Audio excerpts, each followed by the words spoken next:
En 1852, en lo profundo del corazón de Mississippi, un maestro carpintero llamado Silas Whitmore construyó lo que los lugareños llamaron la capilla más hermosa al oeste de Charleston, pero pocas semanas después de su finalización algo comenzó a suceder a medianoche. Algo que llevaría a 3 hombres a la locura, reclamaría 2 vidas y dejaría un misterio que hasta el día de hoy permanece sin resolver.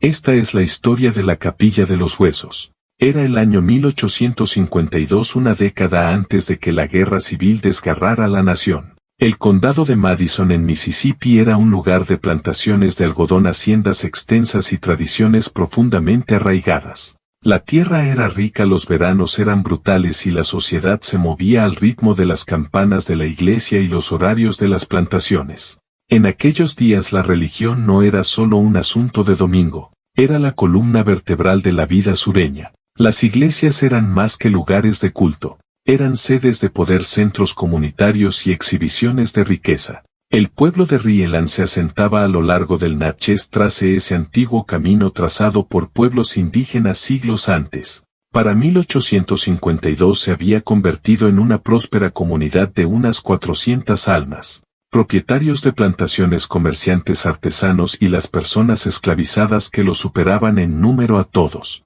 Y como todo pueblo sureño apropiado, Rieland necesitaba una iglesia. No cualquier iglesia, sino una declaración. Algo que rivalizara con las grandes capillas de Natchez y Vicksburg. Algo que anunciara a viajeros y residentes por igual que Rieland era un lugar de refinamiento, fe y estatus. Entra en escena Silas Whitmore. Un maestro carpintero y constructor de Virginia, Whitmore se había ganado su reputación construyendo iglesias en todo el sur. A los 42 años estaba en la cima de su oficio. Era un hombre que podía extraer belleza de la madera bruta y convertir sueños arquitectónicos en realidad. El consejo del pueblo se acercó a él en la primavera de 1852 con su visión. Una capilla que serviría a los ciudadanos blancos de Rieland, una casa de adoración que perduraría por generaciones. Whitmore aceptó el encargo. No tenía idea de sobre qué estaba a punto de construir. Silas Whitmore era, según todos los relatos, un hombre de precisión y piedad. Llevaba una Biblia desgastada en su cartera de cuero junto con sus herramientas. No bebía, no maldecía y asistía a los servicios donde quiera que su trabajo lo llevara. Su esposa Mary había muerto de fiebre 3 años antes y su único hijo la había seguido ese mismo año. El dolor había hecho a Silas más callado, más intenso. Se lanzó a su trabajo con un fervor casi religioso. Cada iglesia que construía se convertía en una especie de oración, un monumento a la fe que lo sostenía a través de una pérdida insoportable. Su artesanía era extraordinaria. Whitmore no solo construía estructuras, creaba espacios que se sentían sagrados. Sus uniones eran invisibles, sus proporciones perfectas, su atención al detalle obsesiva. Pero eran sus suelos los que eran legendarios. Whitmore había desarrollado una técnica para colocar suelos de madera que los hacía casi silenciosos al caminar sobre ellos, una cualidad muy apreciada en las casas de adoración. Usaba métodos especiales para tratar la madera, para ajustar las tablas tan apretadamente que parecían respirar juntas como una sola. Cuando llegó a Rieland en mayo de 1852, inmediatamente se puso a inspeccionar posibles ubicaciones para la capilla. El consejo del pueblo había adquirido una parcela de tierra en una colina con vistas al pueblo, una ubicación privilegiada con vistas panorámicas. La tierra se había utilizado anteriormente como tierra de cultivo, aunque había estado en barbecho durante varios años. Buenos huesos, supuestamente, dijo Whitmore al consejo. Esta tierra sostendrá bien una iglesia. No podría haber sabido cuán literalmente cierta era esa afirmación. La construcción comenzó a finales de mayo. Whitmore contrató a un equipo de trabajadores locales, tanto hombres libres como trabajadores esclavizados traídos de plantaciones cercanas. El plan era ambicioso. Una capilla con capacidad para 150 personas, con un campanario, vidrieras enviadas desde Nueva Orleans y por supuesto el suelo característico de Whitmore. Las 2 primeras semanas de construcción transcurrieron sin incidentes. Whitmore era un maestro constructor exigente pero justo. Trabajaba junto a sus hombres desde el amanecer hasta el anochecer, con la camisa empapada de sudor y las manos ampolladas a pesar de años de callosidades. Dormía en una pequeña cabaña que había construido cerca del sitio de trabajo, prefiriendo estar cerca de su creación. Fue durante la tercera semana cuando comenzaron a excavar los cimientos que se hizo el primer descubrimiento. Un descubrimiento que debería haber detenido todo, pero no lo hizo. El 12 de junio de 1852, mientras cavaban las zanjas de los cimientos, la pala de un trabajador golpeó algo duro. Al principio pensaron que era roca. La zona montañosa de Mississippi está llena de piedra caliza y arcilla. Pero cuando limpiaron la tierra, lo que emergió hizo que 3 hombres retrocedieran, se persignaran y se negaran a seguir cavando. Huesos. Huesos humanos. No solo un esqueleto, sino muchos. Mezclados, amontonados en lugares rotos y desgastados. Algunos parecían antiguos, reducidos a fragmentos. Otros estaban inquietantemente intactos. Y había tantos de ellos. Llamaron a Whitmore para examinar el descubrimiento. Se paró al borde de la excavación mirando hacia el pozo de huesos con el rostro inescrutable. Uno de los trabajadores, un hombre negro libre llamado Isaiah Tucker, le dijo más tarde a su familia que Whitmore miró durante mucho tiempo sin hablar. Luego preguntó si alguien sabía para qué se había utilizado la tierra antes de que fuera tierra de cultivo. Nadie lo sabía. Se interrogó a los residentes más antiguos de Rieland. El consenso general era que la colina había sido tierra vacía desde que cualquiera recordaba, ciertamente desde la fundación del pueblo en la década de 1820. Pero claramente alguien había estado allí antes. La pregunta era quiénes eran estas personas y por qué estaban enterradas aquí de esa manera. En el Mississippi de 1852, el descubrimiento de tumbas sin marcar debería haber provocado una investigación. Pero el contexto importa. Estos huesos podrían haber sido de pueblos indígenas africanos esclavizados, víctimas de enfermedades o incluso criminales enterrados fuera de tierra consagrada. La verdad es que nadie quería saber. El consejo del pueblo estaba ansioso por seguir adelante. Ya habían invertido mucho dinero en el proyecto. Las vidrieras estaban en camino desde Nueva Orleans. La madera había sido comprada y cortada. Se estaba pagando a los trabajadores. Después de una breve discusión se tomó una decisión que sellaría el destino de todos los involucrados. Los huesos serían reenterrados respetuosamente debajo de la propia capilla. Whitmore construiría sobre ellos. Después de todo, razonaron que mejor lugar de descanso final que debajo de una casa de Dios. Los huesos fueron enterrados nuevamente en una fosa común debajo de donde eventualmente se levantaría el altar de la capilla. Se trajo a un ministro local para decir unas pocas palabras, una bendición superficial que duró menos de 5 minutos. Luego se vertieron los cimientos sobre ellos. La construcción se reanudó, pero casi de inmediato los hombres comenzaron a notar rarezas. Lo primero fue el sonido. Varios trabajadores informaron haber escuchado lo que describieron como murmullos o susurros provenientes del suelo mientras trabajaban. Siempre débiles, siempre justo al borde de la percepción. Como una conversación que ocurre en la habitación de al lado, pero no había ninguna habitación allí. A Isaiah Tucker, el mismo hombre que había descubierto los huesos, informó haber escuchado que lo llamaban por su nombre 3 veces separadas en el transcurso de una semana. Cada vez se giraba esperando ver a un compañero de trabajo solo para no encontrar a nadie cerca. El capataz blanco descartó estos informes como tonterías supersticiosas. Varios de los trabajadores esclavizados, sin embargo, comenzaron a solicitar ser asignados a diferentes trabajos, diferentes ubicaciones, cualquier cosa para alejarse del sitio de la capilla. Sus solicitudes fueron denegadas. El trabajo era trabajo y la obra debía completarse. El propio Whitmore parecía no verse afectado, o tal vez simplemente se negaba a reconocer lo que estaba sucediendo. Impulsó el trabajo con una intensidad que algunos encontraban inspiradora y otros inquietante. Apenas dormía, comía poco. Siempre estaba en el sitio antes que nadie y se iba mucho después de que el último trabajador hubiera partido. Una noche el hermano de Isaiah, Marcus, estaba trabajando hasta tarde ayudando a Whitmore a preparar la madera para el día siguiente. Más tarde relató que Whitmore parecía estar en una especie de trance, pasando sus manos sobre la madera murmurando para sí mismo. Marcus preguntó qué estaba diciendo el maestro Whitmore. Whitmore había levantado la vista, aparentemente sorprendido de descubrir que no estaba solo. Oraciones, dijo simplemente. Solo oraciones. Pero Marcus juró que las palabras no sonaban como ninguna oración que hubiera escuchado jamás. A mediados de julio la estructura de la capilla estaba completa. Las paredes estaban subiendo. La estructura estaba tomando forma y con ella las extrañas ocurrencias se intensificaron. Las herramientas desaparecían solo para ser encontradas en lugares imposibles, enterradas en aserrín, encajadas en las paredes, una vez incluso encontradas en el arroyo cercano a pesar de que nadie admitió haberlas llevado allí. Las medidas eran consistentemente erróneas. Las tablas que habían sido cortadas con especificaciones precisas de alguna manera resultaban ser una pulgada demasiado cortas o demasiado largas cuando llegaba el momento de instalarlas. Whitmore se enfurecía ante estos errores acusando a los hombres de descuido, de embriaguez, de sabotaje, pero los errores continuaron a pesar de los mejores esfuerzos de todos. Y luego estaban los sueños.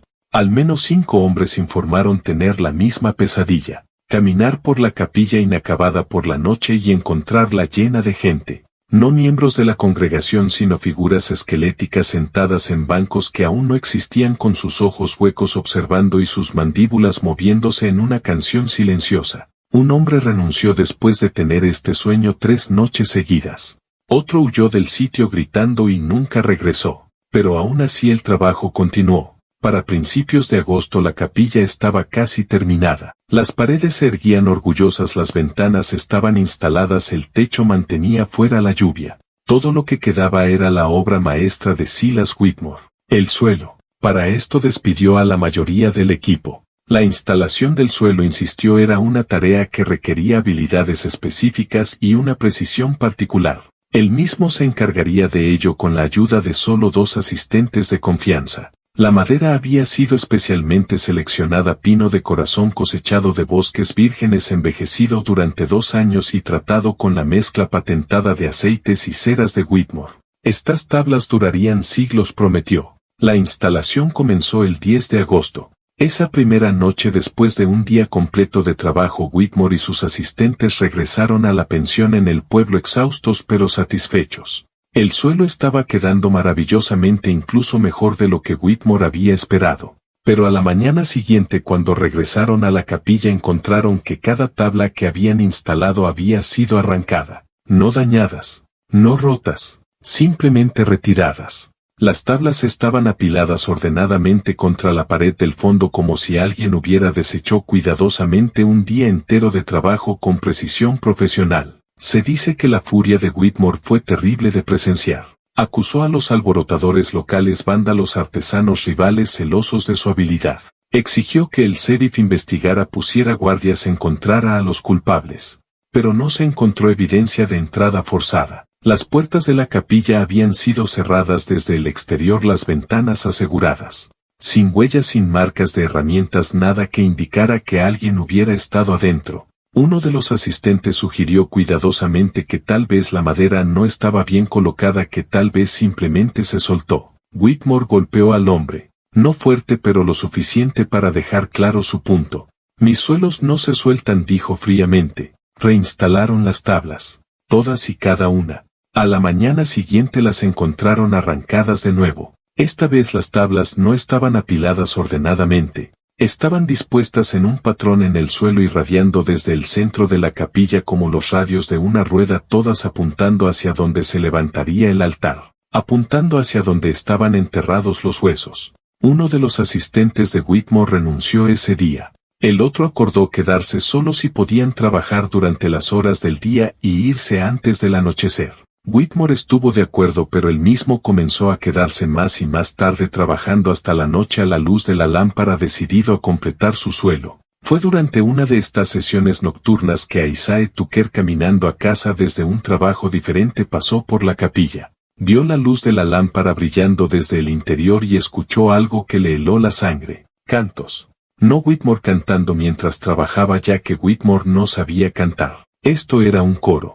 Múltiples voces armonizando, cantando palabras que Isaiah no podía distinguir del todo, pero que lo llenaron de una inexplicable sensación de tristeza. Se acercó sigilosamente mirando por la ventana. Dentro podía ver a Whitmore arrodillado en el suelo, parcialmente terminado, con la cabeza inclinada. Y aunque Isaiah no podía ver a nadie más, el canto continuaba. Un coro completo cantando en la capilla vacía. Isaiah corrió. No le dijo a nadie lo que había visto. ¿Quién le creería? 3 días después el suelo estaba completo. Y fue entonces cuando los coros de medianoche comenzaron en serio. El 28 de agosto de 1852 se completó oficialmente la capilla de Rieland. Era según todos los relatos impresionantemente hermosa. Las vidrieras proyectaban luz de colores en el interior. La carpintería era exquisita. Los bancos tallados por el propio Whitmore eran obras de arte. Y el suelo era perfecto, silencioso al caminar sobre él, suave como el vidrio. Las tablas encajaban tan perfectamente que parecían ser una sola pieza de madera extendiéndose de pared a pared. El consejo del pueblo estaba encantado. La congregación estaba impresionada. Incluso los más escépticos tuvieron que admitir que Silas Whitmore había construido una obra maestra. Se programó una ceremonia de dedicación para el domingo siguiente, el 5 de septiembre, pero la capilla nunca vería un servicio adecuado, porque en la noche del 28 de agosto, la misma noche de su finalización, comenzaron los sonidos. La señora Abigail Thornton vivía en una casa a unos 200 metros de la capilla. Una viuda de 60 años conocida por tener el sueño ligero, a menudo mantenida despierta por sus diversos dolores. Esa noche alrededor de la medianoche la despertaron los cantos. Al principio pensó que tal vez alguien estaba teniendo una celebración tardía en el pueblo, que la música subía por la colina, pero a medida que se despertaba por completo se dio cuenta de que el sonido provenía de la dirección de la capilla. Más tarde lo describió como la cosa más hermosa y la más terrible que había escuchado jamás. Un coro completo cantando himnos. No estruendosos ni fuertes, sino claros y puros, atravesando el aire de la noche con perfecta claridad. La señora Thornton despertó a su hijo adulto que vivía con ella. Juntos fueron a la ventana y miraron colina arriba hacia la capilla. El edificio estaba oscuro. Ninguna luz ardía en el interior. Ninguna figura se movía. Pero el canto continuaba. Para cuando salió el sol el canto había cesado. La señora Thornton envió a su hijo a buscar al sheriff. Cuando fue interrogado, Silas Whitmore insistió en que no había escuchado nada. Había estado dormido en su cabaña. Sugirió que la señora Thornton había soñado todo el asunto, o tal vez que algunos viajeros habían estado cantando mientras pasaban por el pueblo. Pero la noche siguiente sucedió de nuevo. Y la noche después de esa. Y todas las noches posteriores. Siempre a medianoche. Siempre lo mismo. Un coro completo cantando himnos en una capilla oscura y vacía. En una semana la mitad del pueblo lo había escuchado. En 2 semanas la gente venía de comunidades vecinas para presenciar el fenómeno. Y en 3 semanas la primera persona se volvió loca tratando de entenderlo. Septiembre de 1852 no trajo alivio. Si acaso el canto de medianoche se volvió más pronunciado, más imposible de ignorar. Docenas de testigos confirmaron el fenómeno. El sheriff, el alcalde, el consejo del pueblo, todos lo escucharon con sus propios oídos. Un coro cantando en perfecta armonía desde el interior de un edificio cerrado y vacío. Se intentaron explicaciones racionales. Tal vez era el viento fluyendo a través de la estructura de tal manera que creaba tonos armónicos. La capilla se abría durante el día y se examinaba cada rincón. Se probaron las acústicas. Nada explicaba los sonidos. Tal vez alguien estaba jugando una broma elaborada. Se colocaron guardias. Ellos mismos escucharon el canto incluso mientras vigilaban, incluso mientras confirmaban que nadie entraba o salía de la capilla. Tal vez los sonidos provenían de otro lugar y simplemente se proyectaban hacia la capilla. Se realizaron pruebas de sonido. El canto definitivamente se originaba desde el interior del edificio. Lo que lo hacía aún más inquietante era la consistencia. Todas las noches exactamente a medianoche el canto comenzaba. Duraba aproximadamente 30 minutos. Siempre himnos, reconocibles como Amazing Grace, Rock of Ages, Come Thou Found, pero cantados en un estilo que varios oyentes con formación musical describieron como arcaico, como si fuera de una época anterior. Y aquí está lo que lo hacía verdaderamente imposible. Cuando el sheriff y 3 ayudantes finalmente derribaron las puertas y entraron en la capilla durante una de estas actuaciones de medianoche, no encontraron nada. Sin cantantes, sin gente, sin fuentes para el sonido. Pero podían escucharlo. De pie dentro de la capilla podían escuchar al coro cantando a su alrededor como si voces invisibles llenaran el espacio. Un ayudante lo describió como estar en medio de una congregación escuchándolos cantar pero siendo incapaz de verlos.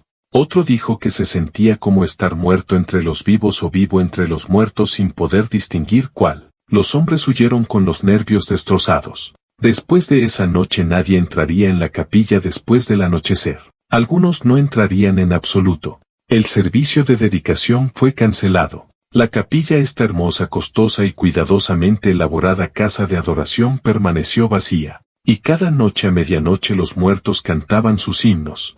Mientras tanto Silas Whitmore se estaba desmoronando. Insistía en que el fenómeno era imposible. Revisaba y volvía a revisar cada aspecto de su construcción. Medía cada tabla, examinaba cada unión, probaba cada superficie. No hay nada malo con el edificio, decía una y otra vez. Mi trabajo es perfecto. Mi trabajo es perfecto. Pero sus ojos contaban una historia diferente. Ojeras oscuras. Una mirada atormentada. Había perdido peso. Le temblaban las manos. Varias personas informaron haberlo visto en la capilla a todas horas, a veces de pie afuera simplemente mirándola, a veces sentado en el banco delantero solo en la oscuridad, esperando, escuchando, tratando de entender lo que había creado. Fue Isaiah Tucker quien primero dijo en voz alta lo que muchos estaban pensando: los huesos. Esto había comenzado cuando encontraron los huesos y realmente había comenzado cuando construyeron sobre ellos. Quienesquiera que hubieran sido esas personas, pueblos indígenas africanos esclavizados, almas olvidadas de alguna tragedia anterior, no habían recibido un entierro adecuado. Habían sido pasados por encima, literalmente cementados en los cimientos de un edificio con el que no tenían conexión, y ahora estaban dando a conocer su presencia. Esta teoría ganó tracción particularmente entre la comunidad negra en Rhode, tanto libres como esclavizados. Muchos compartieron historias de sucesos similares, lugares donde los muertos no eran respetados, donde las tumbas eran perturbadas, donde los espíritus no descansaban. Los muertos no olvidan, se informó que dijo una anciana, y no perdonan ser olvidados.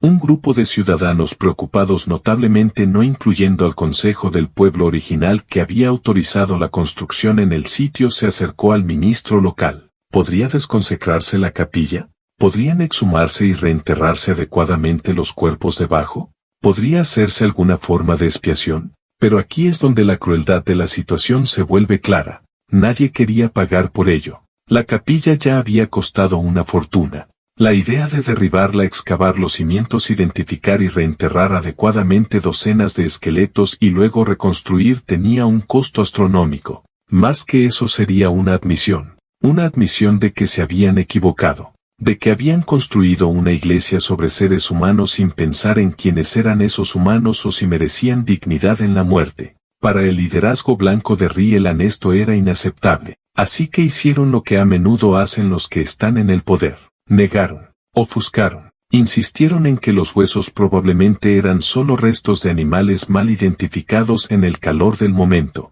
Sugirieron que el canto era un fenómeno natural que la ciencia eventualmente explicaría. Y culparon a Silas Whitmore. Tal vez sugirieron había cometido algún error en la construcción que estaba creando estos sonidos. Tal vez había usado materiales inferiores.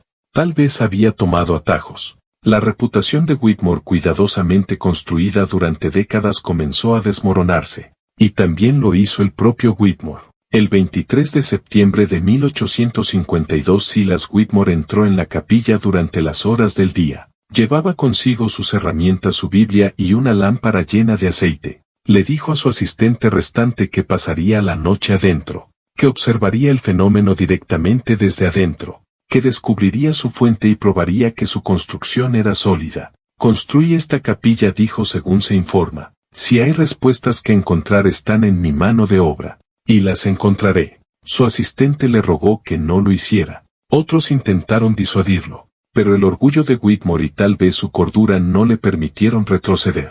A medida que se acercaba el atardecer, se encerró dentro de la capilla de Rhode. Varios habitantes del pueblo se reunieron afuera manteniendo vigilia. No sabían qué esperaban que sucediera, pero sabían que algo sucedería. Las horas pasaron. A través de las ventanas podían ver la lámpara de Whitmore ardiendo, su sombra moviéndose por el interior, caminando, examinando, esperando. A las 11:45 de la noche la lámpara se apagó. La multitud se agitó con inquietud. ¿La había apagado Whitmore intencionalmente? ¿Simplemente se había quedado sin aceite? Entonces precisamente a medianoche comenzó el canto, pero esta vez fue diferente. Los himnos eran los mismos, las armonías tan hermosas y terribles como siempre, pero mezclado con el coro había algo nuevo, gritos. Silas Whitmore gritando, no palabras, no súplicas, solo gritos crudos y primarios, el sonido de una mente rompiéndose. La multitud corrió hacia las puertas, golpearon, gritaron el nombre de Whitmore, exigieron que abriera las puertas. Los gritos continuaron, el canto continuó. Durante 15 minutos eternos los dos sonidos se mezclaron, el canto de himnos perfecto y el descenso de Whitmore a la incoherencia. Entonces de repente ambos cesaron, silencio, silencio completo y absoluto. La multitud derribó las puertas. Encontraron a Silas Whitmore en el centro de la capilla, de rodillas sobre su suelo perfecto. Sus ojos estaban abiertos pero no veían, su boca colgaba floja. Sus manos estaban presionadas contra las tablas del suelo como si tratara de sentir algo debajo de ellas. Estaba vivo técnicamente, respiraba, su corazón latía. Pero Silas Whitmore, el maestro artesano, el constructor de iglesias, el hombre de precisión y fe, se había ido. Lo que quedaba era un cascarón. No hablaba, no respondía a su nombre ni a ningún estímulo. Simplemente se arrodillaba allí mirando a la nada con las manos en el suelo. Tuvieron que sacarlo cargando. Fue llevado a su cabaña, donde permaneció en esa misma posición arrodillado con las manos extendidas durante 3 días. Al tercer día colapsó. Al cuarto día murió. El médico que lo examinó no pudo encontrar ninguna causa física. Sin lesiones, sin enfermedad, sin explicación. Es como si, escribió el médico en su informe, su alma simplemente hubiera decidido abandonar su cuerpo. Pero antes de morir, en sus últimas horas, Whitmore habló. Solo una vez. Su asistente estaba sentado con él cuando los ojos del moribundo se enfocaron repentinamente solo por un momento. Sus labios se movieron y en un susurro apenas audible dijo: están cantando debajo de nosotros. Siempre han estado cantando. Simplemente no estábamos escuchando. Luego cerró los ojos y se fue. Silas Whitmore fue enterrado en el cementerio del pueblo, lo más lejos posible de la capilla. Pero su muerte no hizo nada para terminar con los coros de medianoche. Si acaso se hicieron más fuertes. La muerte de Whitmore finalmente provocó una investigación más seria. Se trajo a un juez de la capital del estado para revisar la situación. Se tomaron testimonios. La capilla fue examinada por ingenieros y arquitectos de lugares tan lejanos como Nueva Orleans. Su conclusión fue que el edificio era estructuralmente perfecto. No había explicación mecánica o arquitectónica para los sonidos. A regañadientes, el Consejo del Pueblo autorizó una excavación parcial de los cimientos. Lo que encontraron hizo que la situación fuera aún más trágica. Debajo del altar de la capilla, exactamente donde Silas Whitmore había colocado su suelo perfecto, estaban los restos de al menos 60 individuos, hombres, mujeres y niños. Basado en los pocos artefactos encontrados con ellos, fragmentos de cerámica, cuentas y tela, los historiadores creen que eran miembros de la nación Choctaw, probablemente asesinados durante los conflictos de la década de 1820, cuando los pueblos indígenas estaban siendo expulsados por la fuerza de Mississippi. Pero mezclados con estos restos había otros, africanos esclavizados, a juzgar por los grilletes de hierro encontrados con varios esqueletos. Esto había sido una fosa común, un sitio de entierro oculto para personas consideradas indignas de recuerdo. Y el pueblo de Rieland había construido una iglesia solo para blancos directamente encima de ellos. La ironía no pasó desapercibida para todos. A Isaiah Tucker, cuando fue entrevistado para el informe del juez, dijo simplemente que querían adorar a Dios en paz, así que enterraron a personas que nunca habían conocido la paz. ¿Cómo pensaron que terminaría eso? La pregunta ahora era qué se debía hacer. La respuesta correcta habría sido exhumar cuidadosamente todos los restos, identificarlos si fuera posible y proporcionarles entierros dignos e individuales. Pero esto era el Mississippi de 1852. Los restos eran Choctaw y negros. El costo era alto. La admisión de irregularidades sería vergonzosa. Así que, en una decisión que perseguiría a Rieland durante generaciones, el Consejo del Pueblo votó simplemente sellar la excavación, dejar los restos donde estaban y abandonar la capilla. El edificio permanecería pero nunca se usaría. No podían decidirse a derribarlo, era demasiado hermoso, demasiado caro, pero tampoco podían usarlo. Así que la capilla de Rieland se convirtió en un monumento tanto a la magnífica artesanía como al profundo fracaso moral. Y cada noche a medianoche los muertos continuaban cantando. La capilla permaneció en pie otros 60 años. El canto de medianoche nunca se detuvo, ni una sola vez, todas las noches sin falta. Con el tiempo se convirtió en una extraña atracción turística. La gente venía de otros pueblos, otros estados para escuchar el coro imposible. Algunos afirmaban encontrarlo hermoso, otros lo encontraban profundamente inquietante. La mayoría lo encontraba ambas cosas. Se hicieron varios intentos a lo largo de los años para resolver el misterio. En 1873 un equipo de espiritistas realizó una sesión dentro de la capilla. Afirmaron hacer contacto con espíritus que se identificaron como pueblos Choctaw y africanos exigiendo reconocimiento y entierro adecuado. El consejo del pueblo los ignoró. En 1889 un científico de una universidad del norte pasó 2 semanas grabando y analizando los sonidos. Su equipo detectó voces, armonías y estructuras musicales que deberían haber sido imposibles sin cantantes humanos. Su informe fue archivado y olvidado. En 1901 se desató un incendio en Rieland que destruyó varios edificios. La capilla quedó intacta a pesar de estar directamente en el camino del fuego. Algunos vieron esto como protección de Dios. Otros lo vieron como una señal de que los muertos no permitirían que su marcador fuera borrado. 2 hombres más se volvieron locos después de pasar noches en la capilla. Uno en 1867, otro en 1895. Ambos describieron lo mismo que Whitmore había insinuado: sentir la presencia de docenas de personas a su alrededor, escuchar sus historias, sentir su dolor. El peso psicológico de estar rodeado por los muertos, de comprender su sufrimiento, era aparentemente más de lo que las mentes humanas podían soportar. En 1912, 60 años después de su construcción, la capilla de Rieland fue finalmente demolida, pero no por el pueblo. Una tormenta masiva, descrita en los relatos de los periódicos como bíblica en su furia, atravesó el condado de Madison. Los vientos destruyeron el techo de la capilla, derrumbaron sus paredes y esparcieron sus maderas por la ladera. La naturaleza había hecho lo que al pueblo le faltaba el coraje para hacer. El suelo, la obra maestra de Whitmore, fue lo último en desaparecer. Durante semanas después de la tormenta permaneció intacto, yaciendo plano sobre los cimientos expuestos, perfecto y sin daños. Entonces, una noche sin viento ni clima que lo explicara, las tablas se separaron como si manos invisibles las estuvieran deshaciendo una por una. Por la mañana yacían esparcidas, apuntando hacia adentro, hacia el centro, hacia los huesos debajo. Los restos fueron finalmente exhumados adecuadamente en 1913, aunque solo después de la presión de la NAACP y grupos de derechos indígenas. Fueron reenterrados en un cementerio con marcadores reconociendo su humanidad, sino sus nombres individuales.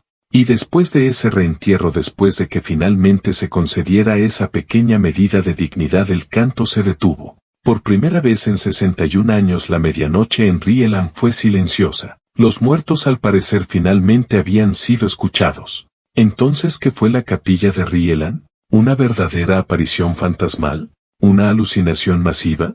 ¿Un engaño elaborado mantenido durante 6 décadas? La evidencia sugiere algo mucho más incómodo que una simple historia de fantasmas. Más de 200 testigos documentados escucharon el coro de medianoche. Estos incluyeron escépticos, científicos, periodistas y funcionarios. Muchos intentaron explicarlo. Ninguno tuvo éxito. Los análisis acústicos mostraron voces reales, armonías reales, estructura musical real, pero nunca se encontraron fuentes. Y luego está la pieza de evidencia más condenatoria. Cuando los huesos fueron finalmente tratados con respeto, el fenómeno terminó. Inmediatamente, completamente, para siempre. Así no es como funcionan los fenómenos naturales. Así no es como funcionan los engaños. Así es como funciona la justicia. Algunos argumentarían que el canto nunca tuvo la intención de asustar a nadie. Estaba destinado a ser escuchado, para recordar a los vivos que los muertos habían existido, habían importado, habían merecido algo mejor. El pueblo Choctaw que fue masacrado durante la expulsión forzada.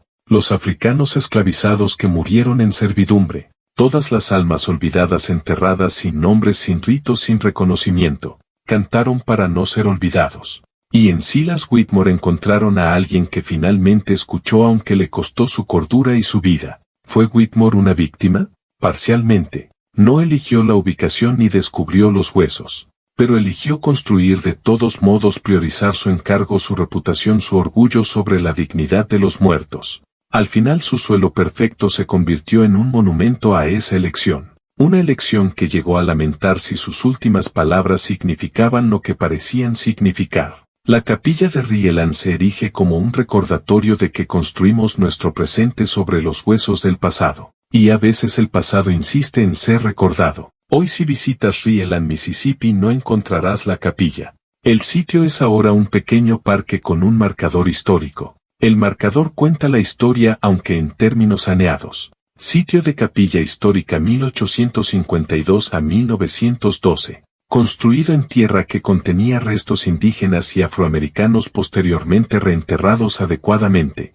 No menciona el coro de medianoche. No menciona la locura de Silas Whitmore. No menciona los 61 años de canto. Pero los lugareños recuerdan. Todavía hay personas en Rieland cuyos bisabuelos escucharon el coro, cuyos antepasados trabajaron en esa capilla, descubrieron esos huesos, intentaron advertir a todos lo que sucedería. Y algunos lugareños dicen, aunque esto es más difícil de verificar, que si visitas el sitio a medianoche, particularmente alrededor del aniversario de la finalización de la capilla, todavía puedes escuchar algo. No canto exactamente, más como un eco de canto, un recuerdo de música. Los muertos tal vez recordándonos que estuvieron aquí, que importaron, que ser olvidado es su propio tipo de muerte y ser recordado es la única resurrección que la mayoría de nosotros conocerá jamás. Silas Whitmore construyó la capilla más hermosa al oeste de Charleston. La construyó con habilidad, con precisión, con orgullo. La construyó sobre huesos. Y esos huesos cantaron hasta que alguien escuchó. Esa es la historia de la capilla de Rieland. Una historia de artesanía y crueldad, de orgullo y consecuencias de los muertos negándose a guardar silencio. Una historia que nos pregunta sobre qué estamos construyendo nuestras vidas. ¿De quién son las historias olvidadas?